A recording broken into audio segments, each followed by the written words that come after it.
अस्सलाम वालेकुम सजनों ते मित्रों, की हाल है तुहाडा? ठीक ठाक हो?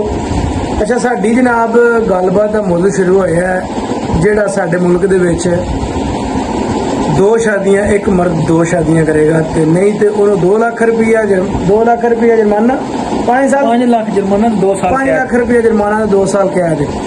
ते वो मुर्शद गल करते पे ने, कहते ने पे कि बई एक बंदा मजदूरी करता पे अपनी 1000 रुपये की 1500 रुपये की मजदूरी करके आंदा है, वो एक जरा पहला किया तंगे दूसरा का की करेगा?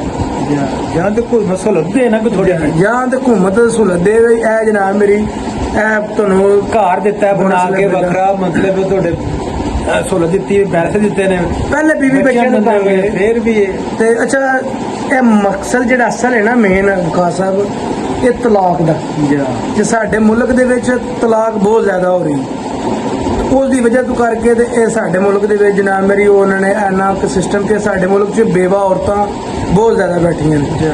वकार साहब तुहाडी जिंदगी दे तजर्बे दे मुताबिक की सिस्टम तुसीं देखिया क्यों तलाक हो रही ज्यादा?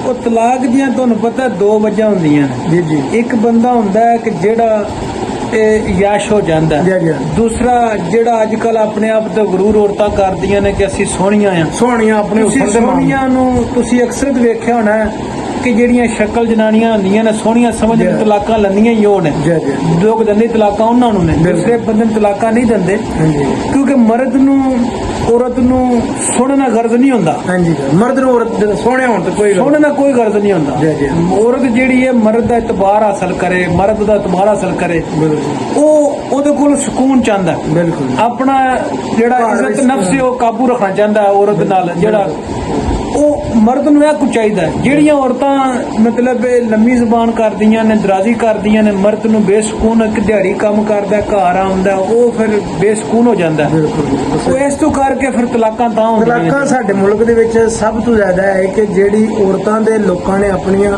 ਔਰਤਾਂ ਨੂੰ ਯਾਸ਼ ਕਰ ਦਿੱਤਾ ਹੈ ਜਾਂ ਤੇ ਉਹਨਾਂ ਨੂੰ ਖੁੱਲਾ ਸਿਸਟਮ ਦੇਣਾ ਹੈ ਕਿ ਜਾਓ ਜਾ ਜੋ ਕੇ ਕਿਸੇ ਨੂੰ ਜ਼ਾਦੀ ਲੱਭ ਜਾਂਦੀ ਤੇ ਫਿਰ ਜ਼ਾਦੀ ਜ਼ਾਦੀ ਦੇ ਵਿੱਚ ਮਤਲਬ ਖਰਾਬੀ। ਜ਼ਾਦੀ ਸਾਡੇ ਮੁਲਕ ਦੇ ਵਿੱਚ ਹੈ ਕਿ ਔਰਤ ਕਹਿ ਰਹੀ ਕਿ ਮੇਰਾ ਜਿਸਮ ਮੇਰੀ ਮਰਜ਼ੀ।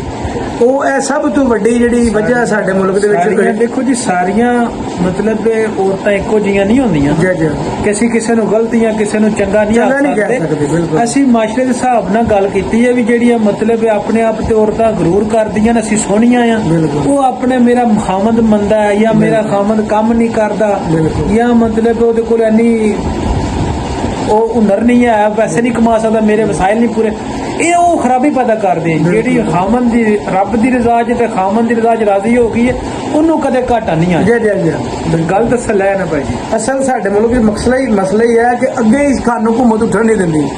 ਠੀਕ ਹੈ, ਇਸ ਦਫਾ ਤੁਸੀਂ ਦੇਖ ਲਓ ਕੀ ਸਿਸਟਮ ਚੱਲ ਰਿਹਾ ਕਿ ਬਿੱਲ ਆ ਰਹੇ ਨੇ ਜਨਾਬ, ਲੋਕ ਆਪਣੇ ਕੋਈ ਲੋਕ ਐਸੇ ਨੇ ਕਿ ਆਪਣੇ ਘਰ ਦੀਆਂ ਚੀਜ਼ਾਂ ਵੇਚ ਕੇ ਤੇ ਬਿੱਲ ਆਪਣੀ ਬਿਜਲੀ ਦਾ ਬਿੱਲ ਤਾਰ ਰਹੇ ਨੇ। सजनों बेलियो ਅਸੀਂ ਆ ਬੰਦੇ जनाब आए हैं YouTube ਤੇ ਤੁਹਾਡੇ ਨਾਲ ਗੱਪਸ਼ਪ ਕਰਨੇ ਵਾਸਤੇ, ਤੁਹਾਡੇ ਨਾਲ ਆਪਣੇ ਜਿਹੜਾ ਵੀ ਸਾਡੇ ਨਾਲ ਆਪਣਾ ਇਹ ਝੱਟ ਮਤਲਬ ਸ਼ੁਗਲ ਮੇਲਾ ਲਾਇਆ, ਗੱਪਸ਼ਪ ਸਾਡਾ ਇਹ ਝਾਕਾ ਵੀ ਨਹੀਂ ਰੱਖਾ ਕਿ ਤੁਹਾਡੇ ਨਾਲ ਅਸੀਂ ਗੱਪਸ਼ਪ ਖੋਲ ਕੇ ਲਾਈਏ। ਬਾਕੀ ਇਨਸ਼ਾਅੱਲਾ ਜ਼ਰੂਰ ਰੋਜ਼ਾਨਾ ਤੁਹਾਡੇ ਨਾਲ ਅਸੀਂ ਗੱਪਸ਼ਪ ਜ਼ਰੂਰ ਲਾਂਗੇ ਇਨਸ਼ਾਅੱਲਾ। ਸਾਡੇ ਜਿਹੜਾ ਇੰਟਰਸਟ ਵਧੇ ਤੁਹਾਡੇ ਨਾਲ ਗੱਲਬਾਤ ਕਰਨੇ ਦੀ, ਕਿਉਂਕਿ ਵਕਤ ਹੀ ਐਸਾ ਜਾ ਰਿਹਾ, ਸੋਸ਼ਲ ਮੀਡੀਆ ਦਾ ਦੌਰ ਹੈ, ਹਰ ਬੰਦਾ ਆਪਣੀ ਆਪਣੀ ਰਿਕੁਆਇਰਮੈਂਟ ਪੂਰੀ ਕਰ ਰਿਹਾ ਕਿ ਵੀ ਇਹ ਮਸਲਾ ਹੈ ਇਹ ਉਹ। ਬਾਕੀ ਸੱਜਣੋਂ ਦੇ ਬੇਲੀਓ ਖੁਸ਼ ਰਹੋ, ਹੱਸਦੇ ਰਹੋ, ਵਸਦੇ ਰਹੋ ਤੇ ਸਾਡੇ ਨਾਲ ਚੈਨਲ ਨੂੰ ਲਾਈਕ ਸਬਸਕ੍ਰਾਈਬ ਕਰੋ ਪਲੀਜ਼।